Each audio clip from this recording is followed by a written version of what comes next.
Hey internets. One of the more interesting aspects of psychology that has been proven time and time again is that when an emotionally unstable person makes ridiculous and unfounded accusations, those accusations are often coming from a place of psychological projection. The accuser feels guilty, but instead of taking on the more humbling and difficult task of self-examination, they instead project their insecurities outward. When it comes to political discourse, one of the most utterly insane cases of projection can be summarized in this meme. That bizarre situation where a woketoid, who is fully submerged in the fine art of consuming product and getting excited for next product, tells someone criticizing their consumption that they are in fact the one who is somehow being distracted by Muh Culture Wars. Aside from this just being plain silly, there's actually a lot of depth that explains just how insanely wrong this is. And to dive into that, we have to ask, just what is culture anyways, how is it changed, and what effect does it really have on our political systems? Well, the layman's definition you get from Oxford is that culture involves the customs, arts, social institutions, and other achievements and manifestations of human intellect that can be traced to a particular social group. But of course, things are far more complicated than just this, hence why there are countless studies trying to go over just what defines a culture and how it all comes about and what effects it has on society at large. With one common element being that culture is largely the product of mankind's thoughts, leading to mankind's actions, leading to shaping the world as we see fit through our contributions to it. If you write a book, you are contributing your thoughts to others and thus influencing their thoughts and thus contributing to culture. If you do a study on philosophy and publish it as an ideology to the masses, you are also contributing to culture. If you create a video game and then have an official I don't care attitude to the usage of your characters in that game by others, other people might create fan works of those characters, leading to a massive amount of artistic, musical, and other works, eventually leading to the absolute peak of culture known as fumofication, where all the characters eventually get made into fumos.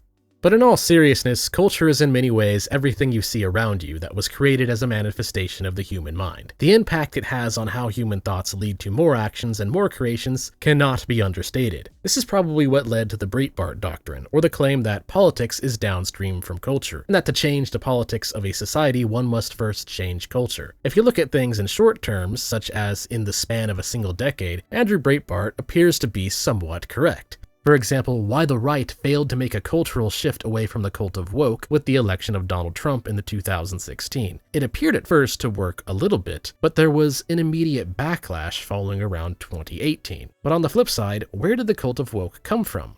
Well, it's basically just the logical conclusion of civil entitlements and disparate impact laws, which enshrines at least a portion of the equity fallacy into law, which is largely where woke ideology comes from. So why then did the former change in politics fail to change culture, and the latter change in politics succeed?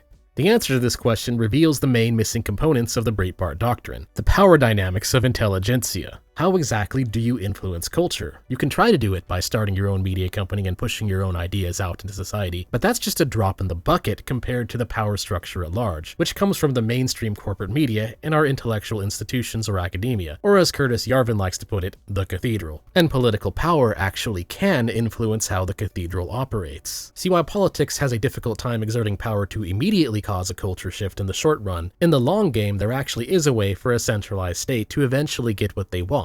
And that is to use power to dictate what is and what is not legally acceptable within those institutions. Furthermore, political power can dictate what types of research gets state funding and what must fend for itself. And of course, politics can also influence the media through similar methods of funding as well as the revolving door, where someone may work for the government and then go to work in media and then go back to work in the government again. Since the cathedral actually is large enough to influence how the next generation thinks, it can then cause the cultural shift to occur given a generation or two of indoctrination. This is why unless mainstream intellectual institutions are either recaptured or enough alternative institutions are erected, then any attempts to change culture, with few exceptions such as a massive demographic shift, are basically doomed to fail. This reveals the true power structure that man finds himself shackled in. Politics is downstream from culture, our intellectual institutions are influenced by political power and funding, and culture is downstream from the cathedral, dictating what is to be deemed as wrongthink, as well as their role in educating the next generation, thus shaping how they see the world around them. But even this is still incomplete, because there is also the man who acts, which exists in the middle of all of it, and can exert influence, however so small, which can cause ripple effects connecting the big picture. And of course, there are cases like the one I just mentioned, demographic shifts from a completely different social group that can often carry their own radically different ideas of culture, politics, and intelligentsia with them. This is probably why this subject can be debated endlessly, and why you can find so many takes out there as to which way the direction of power flows, because there are always exceptions due to the ever-changing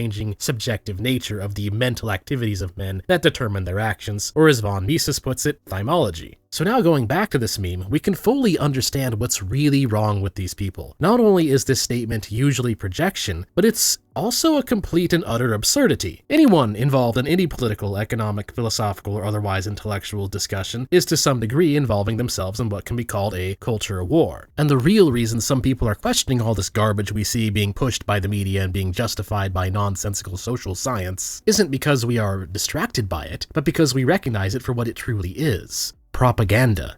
It is therefore not those who call out issues of cultural decay that are being distracted by the culture war, but rather it is the pew warmers of the cathedral who unquestioningly accept the mainstream narratives which they are being fed, who must defend the cultural ideas which the cathedral has propagandized them into regurgitating, often without them realizing how the power dynamics of culture, politics, and our intellectual institutions are influencing how they think and slowly gaslighting them into adopting an ideology that is fundamentally authoritarian and evil to its core. With their projection isolated and removed, we can now see what this woketoid is really saying. Why can't you just shut up and drink the Kool-Aid? Anyways, that's all for now. Thanks for watching, and if you enjoyed the video, feel free to like, follow me on Twitter, comment, subscribe, and all that algorithm stuff. Till next time.